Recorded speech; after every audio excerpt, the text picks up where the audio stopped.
Now, a photographer I generally respect made some comments recently on a Facebook group about YouTube and photography and how it had become a generally useless resource to him, as all the channels seemed to be repeating themselves. All the individuals were essentially doing the same thing, regurgitating the same content. And a lot of people in the comment section agreed with him. Now, I would argue that he is right in many ways, but there is a solution. There is better content on YouTube than you're seeing. And YouTube is operated by an algorithm. The algorithm controls what you're seeing. Most people access YouTube via the recommendations page. They go along the top line. YouTube shows them things that it thinks they might be interested in. They watch them based upon what they're watching. Then YouTube will show them more of the same. YouTube works out what it wants to show you. Now, what YouTube shows you, they determine based upon what they think you're going to like. Now, they work out what you're going to like based upon a number of factors. But ultimately, it boils down to they will try to show you what people like you, or what they determine people like you, have enjoyed watching in the past based upon lots of analytic data of how long they've watched, etc. But they'll also base it on your history, what you've watched in the past. Now, one of the reasons that we go down a hole of seeing exactly the same content over and over again on YouTube is because of how the data is compiled. Now, this is completely my opinion of how they're getting there. Now, for example, if we look at my videos from my channel, we'll see that this video here about Dorothea Lange got 60 views, but a video released about the same time about a microphone system, the one I'm using now in fact, got 775 views, so more than 10 times the number of views. Now, why would that be? My subscriber count is, 715, something like that. Doesn't really change much because of the way that I run the channel, and I'll get to that shortly. But people search on YouTube for gear. If they're thinking about buying a microphone system, they'll search. They'll put the keywords in, and YouTube will lead to them to it. People don't search for Dorothea Lange or for other photography subjects.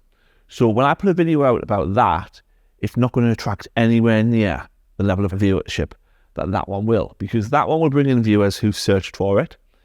They'll be matched as people who are like other viewers who search for things like that, and they'll be pushed out to them in the recommended tab for the algorithm. People aren't searching for Dorothea Lange because if you don't know who she is, you don't know who she is. It's hard to get those sort of videos found. So the only people who are going to see those videos are people who subscribe to my channel, and then they go to their subscriptions tab to find out what's been newly published by people who they are subscribed to, rather than going just by the recommendation tab. Now, subscribing to a channel, I don't think anymore actually influences what you'll be shown. So if you subscribe to my channel or any channel, but you rarely watch the videos on the channel, or you only watch the videos about a very specific thing, say lens reviews, for example, then in your recommended page, you will only be showing the information about lens reviews or the videos that have been recommended to you. They will not show you everything that's on that's being published by the channel, because they've determined that you're not interested in that sort of thing. Now, I think particularly with photography, there's a flaw in the algorithm here. Now, my channel is erratic, as I'm sure you're aware. This talking head video here is probably going to be part of a load of talking head videos published in sequence, because that's what I'm in the mood for, and that's what I want to do. And I'm just like you. I'm a photographer with varied interests, so my channel varies dramatically. Now, if I was determined to make the channel successful, to grow my subscriber numbers, to grow my views, etc., I would follow the analytics.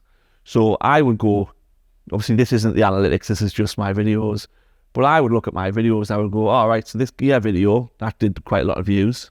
Even the little short that I did to go with it did a lot more views than the Dorothea Lange video. Also, the video about Giuseppe Pino, again, terrible views. Nicholas Tikhomarov, terrible views, because nobody watches those videos.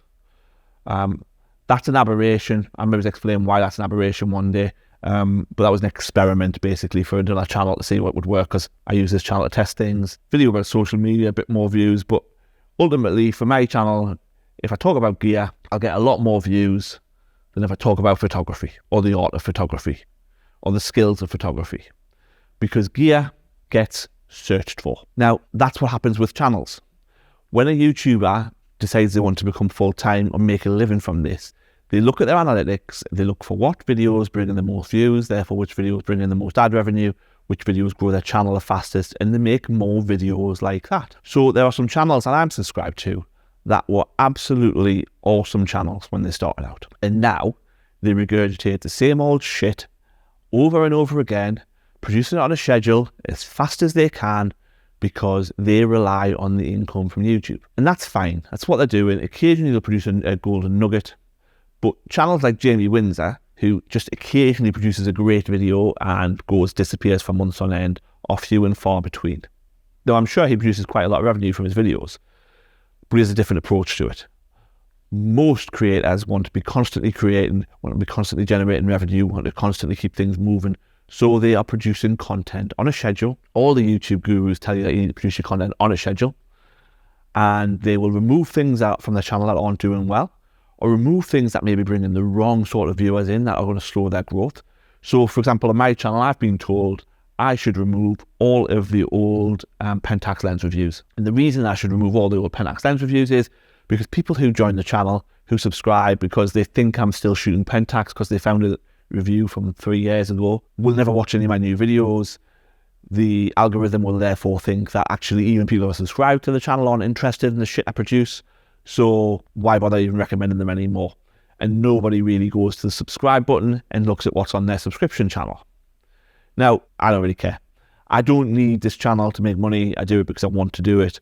The Pentax lens reviews were all based upon long-term use of those lenses. I think they are possibly useful to people, hopefully useful to people. I'll talk about which YouTube reviews are not useful whatsoever in another video, but that'll be coming up soon. But I don't want to take them down because I think they're actually useful to people, so I leave them. But they do harm the channel, there's no doubt about it. My Sony lens reviews don't get picked up as much because A, there's more people making Sony reviews, but also my subscriber base, there's probably a good proportion of you are still Pentax shooters. Now, so an awful lot of my videos come from the browse page. And what can you do about this as a viewer who wants to get better quality content from YouTube? Well, the first thing I would suggest that you do is when you first log into YouTube, whatever method you use, don't just start clicking at things that are on the recommended page, because all you're doing is feeding into the algorithm. And if you think the algorithm is broken for you, it's running on faulty data because 6 weeks ago you were looking for a 50mm lens and that was all you were interested in, and now all I want to show you is lens reviews and videos that have been watched by other people who were looking for similar lens reviews, start off with your subscription tab, run through it, watch stuff that's from channels that you've liked that actually are of interest to you, the sort of thing that you'd like to see more of. That will feed into the algorithm that those are the things that you want to see more of. And the other thing to do is find subjects that you would like to see more of and search for them. What a strange search list. My kids use this account, just so you know. I'm not searching for Ninja Kids TV myself. So yeah, search for the sort of things that actually you would like to know more of. Now, so for example, nobody searched for Dorothea Lange, but they might search for great portrait photographers. And again, that'll bring up some videos that may be a bit more of what you're looking for. I'm assuming that's what you're looking for. You may not be looking for that. You might be only interested in gear stuff. And it'll mix a few other things in. But watch the videos that you want to see more of. Even if once you've gone into the video you think it's shit and you leave, that's fine. Look for another one that's better. You will be teaching the algorithm that that's what you want to see more of. I hope that helps. If you think I'm talking rubbish or I've made a mistake here, feel free to tell me in the comment section below. If you thought this video was useful, please give it a thumbs up.